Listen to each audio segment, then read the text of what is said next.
ভাই, খুবই নির্মম ঘটনা। আমি আমার ন্যাম ফ্ল্যাটে থাকতাম। তা তার আগের দিন রাতেও আমার সঙ্গে যোগাযোগ ছিল ঊর্ধ্বতন আমাদের সবার সঙ্গে। আমার স্ত্রী বারবার বলছে যে ন্যাম ফ্ল্যাটে 6 নম্বর ভবনে কেউ নাই, শুধু আমরা ছাড়া। আমি তাকে ধমক দিয়েছি। আমার মেয়ে লন্ডনে ব্যারিস্টার, সে আমাকে বারবার ফোন করে বলছে যে পরিস্থিতি ভালো না, আপনি সরে যান। আমি আমার ওয়াইফকে ধমকাইয়ে টেলিভিশনটাকে বন্ধ করতে বলছি, যেগুলো দেখলে ট্রমাটাইজ হব। প্রধানমন্ত্রী যখন আসেন তখন নিশ্চয়ই তিনি ম্যানেজ করবেন, বা তিনি অবশ্যই এটাকে একটা পর্যায়ে নেবেন। রাত 12টা পর্যন্ত কিন্তু আমি যোগাযোগের মধ্যে ছিলাম। আমি বাসার থেকে বের হইনি। পরে জানলাম যে ওই 6 নম্বর ভবনে একমাত্র আমি ছাড়া আর কেউ নাই, সবাই চলে গেছে। সকালবেলা যখন মেসেজ পাচ্ছি যে অবস্থা খুবই বিপন্ন, তখন ন্যাম ফ্ল্যাটের সামনে মব এসে গেছে। ন্যাম ফ্ল্যাটের কেয়ারটেকাররা আমাকে বলতেছে, স্যার এখন বের হবেন না, আপনাদের খুঁজতেছে এখানে। একটা পিয়ন এসে আমাকে বলল, স্যার আপনার নাম ধরে আপনার বাসা খুঁজতেছে। তখন আমি বুঝতে পারলাম যে আমি যে এলাকার এমপি, সেই এলাকায় তো আমার প্রতিপক্ষ আছে, যেটা আপনি বুঝতে পারেন। তখন আমাকে বলা হলো যে আমি যেন ভিতর থেকে লাইট অফ করে দিয়ে থাকি। আমার ছেলে অস্ট্রেলিয়ায় থাকে, ব্যারিস্টার। সে সে আমাকে ফোন করে বলল যে আপনার বাসা ভেঙে ফেলা হবে, আপনি ভিতরে চেয়ার সোফা টোফা দিয়ে দরজার সামনে থাকেন। আমি সোফা টেনে আনতে পারি না, আমার শরীরে কুলায় না। এনে দরজা আটকে ফ্যান অফ করে দিলাম, লাইট অফ করে দিলাম। তখন প্রচন্ড ভাবে দরজায় লাথি হচ্ছে। আর তখন আমার একজন সিকিউরিটি ছিল, গানম্যান। সে আমাকে অনেক দূর থেকে বলতেছে, স্যার আপনার নাম ধরে খুঁজছে, আপনাকে খুঁজতেছে স্যার, আপনি কিন্তু ভেঙে যতক্ষণ না ঢুকে আপনি কোনোভাবে দরজা খুললেন না, আমার কাছে এদের অ্যাটিটিউড ভালো মনে হচ্ছে না। তা আমি ওরকম খুললাম না। তো আল্লাহর অশেষ রহমত যে নিচের থেকে স্টাফরা বলছে যে এখন খুঁজতে আসেন, ওরা তো কালকেই সব চলে গেছে এনে পালাইয়ে, এখানে কেউই নেই, সবাই চলে গেছে। তোরা বিভিন্ন ফ্ল্যাট ভেঙে ভিতরে ঢুকে দেখে কেউ নাই। তখন আমারটাকেও ধরে নেছে যে হয়তো লক করা, ভিতরে কেউ নাই।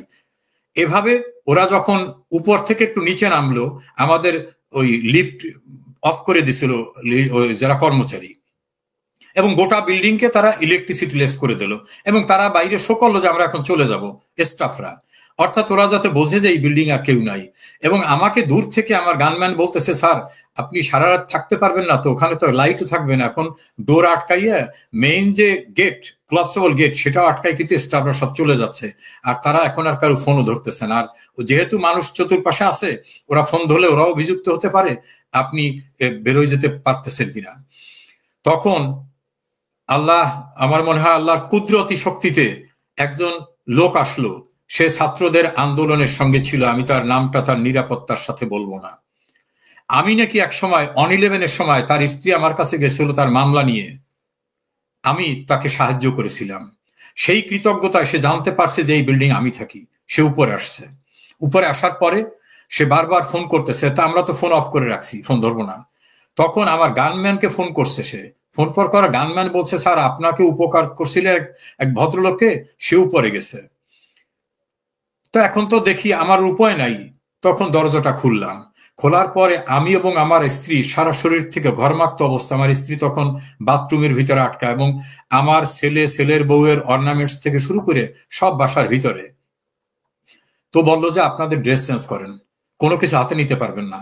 তা আমি একটা গেঞ্জি, যেগুলো বাথরুমে বাসা ব্যবহার করার, ওইরকম একটা গেঞ্জি গায়ে দিলাম, আর পায়ে পন্স। ও আমাকে মাস্ক পরালো। মাস্ক পরাইয়ে বললো যে আপনি মাস্কটা পরার পর আমার ঘাড়ের উপর কাত হয়ে থাকবেন। আর আমার মিস্ট্রেসকে বললো যে ম্যাডাম আপনি কোনো ব্যাগও হাতে রাখবেন না, আপনি সাদি বলবেন যে উনি খুব অসুস্থ, ওনার ধরো, আপনাদের পরিচয় দিবেন না। এইভাবে হাঁটতে হাঁটতে নিচে নামালো, এবং নিচে নামাবার পরে 6 নম্বর ন্যাম ফ্ল্যাটের যিনি মসজিদের ইমাম, ওই ইমাম সামনে চলে আসছে, কারণ ও আমাকে দেখছে। তা আমি ওরে দূর থেকে ইশারা দিয়ে বললাম, ইমাম সাহেব সরেন সরেন। ইমাম সরতেছে না, কারণ সে মনে করতেছে আমাকে এখন এই মব বোধহয় ধরে নিয়ে যাচ্ছে। যেহেতু ইমামের সঙ্গে আমার একটা ভালো রিলেশন ছিল, তো ওই যে আমাকে নামাচ্ছে নিচে, ওর কাছে এসে ওই ফ্ল্যাটের 2জন পিয়ন চলে আসলো। পিয়নরা আমার দ্বারা আমার বাসায় মাঝে মধ্যে যেত, আমি একটু টিপস দিতাম। তাদের একটু দয়া হচ্ছে যে সবাই চলে গেছে, উনি জানেন নাই। এখন আমাকে যখন ওরা ধরে নামাচ্ছে, তখন ওরে জিজ্ঞেস করতেছে মবের লোকেরা যে উনি কে। সে বলছে, এই বেটা আমি নিজেও তো একজন সমন্বয়ক, উনিকে আমি চিনি না, উনি আসছিল এখানে কোন এমপির বাসায় বেড়াইতে চিকিৎসার জন্য। আর তখন আমার অবয়বটা একটু এলোমেলো অবস্থা ছিল, তা বেড়াইতে আসছে চিকিৎসার জন্য। তা আমার বলছে আপনি কোথা থেকে আসছেন, তা আমি বললাম পিরোজপুর থেকে। কার বাসায় আসছেন? আমাকে একটা অসত্য কথা বলতে হলো। তারপর কেন আসছেন? ও চিকিৎসার জন্য। আর উনিকে? তা বলে আমার ওয়াইফ। তা আমার ওয়াইফ ওইভাবে, সে তো ভীত সন্ত্রস্ত এবং কান্নাকাটি করতেছে, ওরা ওইভাবে তার ঘাড়ে আমি বাঁকা হয়ে আমাকে ওই মানিক মিয়া অ্যাভিনিউর ডিভাইডারের কাছে নিয়ে গেল। দূর থেকে আমি দেখতেছি আমার গানম্যান চলে আসতেছে, আমি তাকে ইশারা দিলাম যাতে না আসে।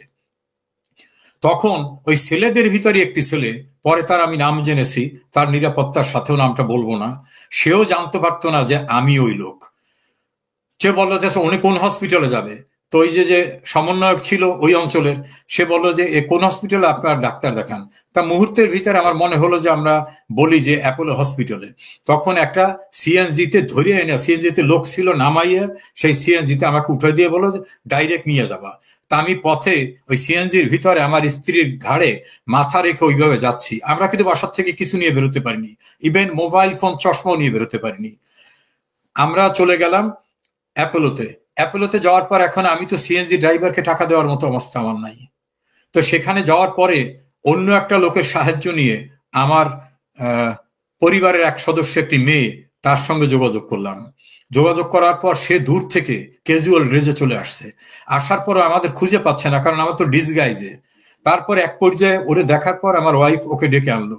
ডেকে আনার পরে ও বললো আমাদের রিক্সায় ওঠেন। রিক্সায় পর্দা টেনে এইভাবে তার বাসায় নিয়ে গেল।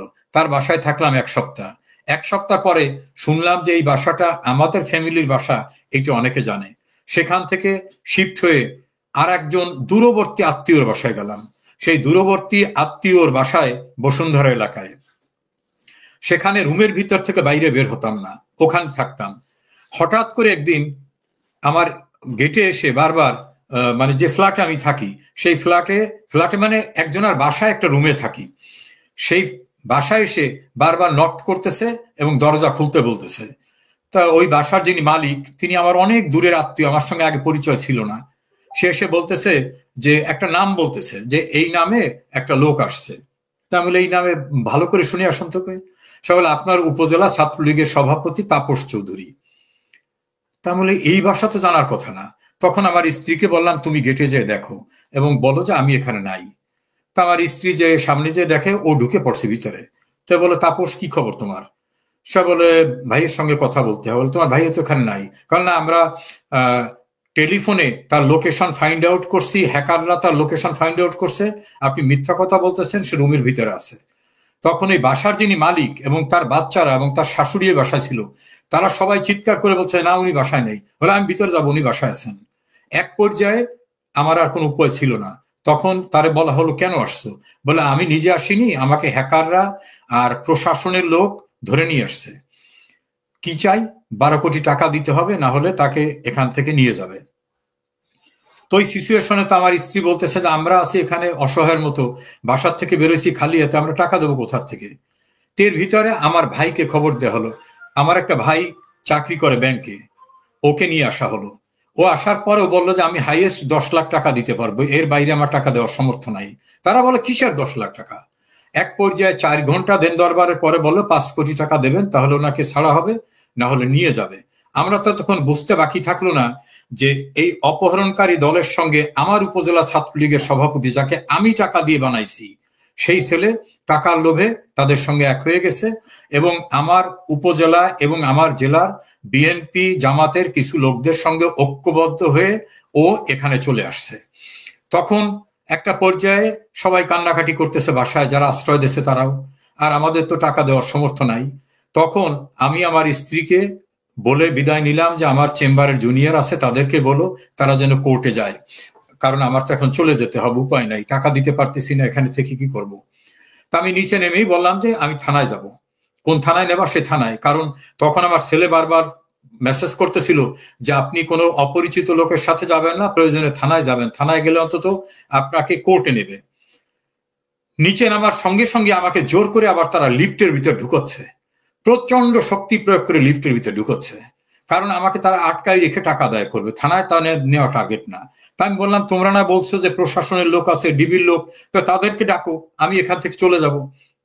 বল না, আপনার বাসায় যেতে হবে, আপনার টাকা দিতে হবে। তখন আমি বুঝলাম যে আমি মবের হাতে পড়ে গেছি। এর ভিতরে মানে আমি আল্লাহর কাছে লাখো লাখো কোটি শুকরিয়া আদায় করি যে তার কুদরতি শক্তিতে হঠাৎ করে আমার একজন স্টাফ পিয়ন সে মোটর সাইকেল নিয়ে আসছে, সে শুনছে আমাকে এনে ধরে নিয়ে যাচ্ছে বা এইরকম কিছু। আসার পরে আমার ভাই ওই যে তাপস ছাত্রলীগের সভাপতি তার সঙ্গে যুদ্ধ করতেছে যে আমাকে জোর করে লিফটে উঠাবে। এক পর্যায়ে তাকে ফেলে দিয়ে পাড়ায় ধরছে, ধরে আমাকে বলছে আপনি মোটর সাইকেলে ওঠেন। তা আমি মোটর সাইকেলে উঠলাম। ওঠার পর ওই মোটর সাইকেল অন্য একজন ড্রাইভার, আমি তাকে চিনি না, সে স্টার্ট করলো এবং তখন মেইন গেট দেওয়া, গেট দ্রুত ভাঙার মতো করে খুলে সে জিগ জ্যাক হইতে আমাকে নিয়ে মুভ করলো। আর আমাদের পিছনে কিন্তু গাড়ি চলছে, যে গাড়িতে অপহরণকারীরা আসছে তারা কিন্তু গাড়িতে নিয়ে মুভ করতেছে। তো ওই মোটর সাইকেল আরোহী এমন ভাবে মুভ করতেছে রাস্তার উল্টো দিক করতে করতে মোটামুটি একেবারে গ্রামীণ একটা এলাকায় নিয়ে গেল। আর আমাকে বললো যে আপনি শুধু আমার ঘাড়ের উপরে মাথা নুয়ে থাকবেন। এক পর্যায়ে ওর হেলমেটটা আমাকে দিল যে আপনি হেলমেট মাথায় রাখেন। এই করতে করতে আমাকে দূরবর্তী একটি জায়গায় নিয়ে গেল। ওই মবের লোকরা আবার ওই বাসার সামনে রয়েছে, তারা আমার স্ত্রীকে এবং আমার ভাইকে ধরবে, যে তারা পরিকল্পিতভাবে আমাকে এখান থেকে সরাই দিয়েছে। তা রাত 1টার সময় যখন ওরা ওখান থেকে চলে গেল তখন আমার ওয়াইফকে সেই বাসার থেকে শিফট করা হলো এবং ভাইও অনেক ঝুঁকি নিয়েছে জীবনের।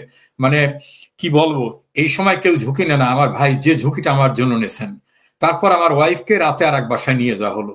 আর ওই বাসাওয়ালা যাদের বাসায় ছিলাম তাদেরকে উপর্যুপরি থ্রেট করা হলো যে তোমরা সাহায্য করছো ইত্যাদি ইত্যাদি।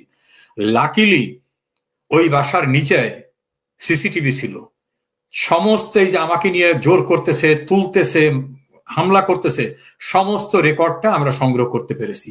আবার একইভাবে আমার নাজিরপুরের বাড়ি যখন ভাঙতেছে, লুট করতেছে, ট্রাকে উঠছে, সমস্ত তথ্যপত্র আগুন দিতেছে, উচ্ছ্বাস করতেছে, সব আমরা পেলাম।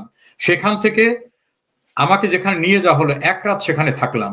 তখন মনে হলো বাড়ি ভাই যে দেশের কোথাও আমি নিরাপদ না, কারণ এত গোপনে আসছি সেই জায়গা আমি নিরাপদ না। তখন আল্লাহর উপর ভরসা রেখে কিছুটা ডিসগাইজ করলাম, নিজের বডিকে ডিসগাইজ করে। আমার খুব ঘনিষ্ঠ এক বন্ধু, সাবেক একজন এমপি, সে রাজনীতি করে না, সে এবং আমার ভাই, এদের সাহায্য নিয়ে আমি অন্যের গাড়িতে মুভ করলাম। মুভ করে একটি সীমান্তে আসলাম। সেই সীমান্তে কিন্তু আমার কেউ নাই, কেউ আগের থেকেও কারোর সঙ্গে কোনো যোগাযোগ নাই। ওখানে আসার পরে যোগাযোগ করলাম যারা পারাপার করে তাদেরকে, তারা আগে টাকা না দিলে কিছুই করবে না, টাকা পয়সা তো কিছু নিয়ে আমি বের হতে পারিনি। তখন তাদের দয়া হয়েছিল বোধ হয়, দয়া হওয়ার পর আমাকে একটা বাগানের ভিতর ঢুকলো। সেখান থেকে বললো যে না, এখন এপারের ফোর্সটা আছে, ওপারে ফোর্সটা আছে, আপনাকে পানির ভিতরে নামতে হবে।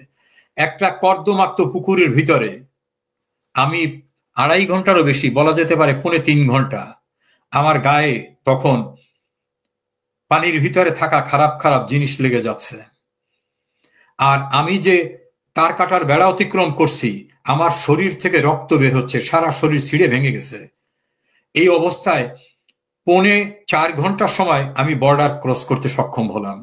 ওপারে যোগাযোগ করে সেখান থেকে আমাকে একজনারা নিতে আসলো।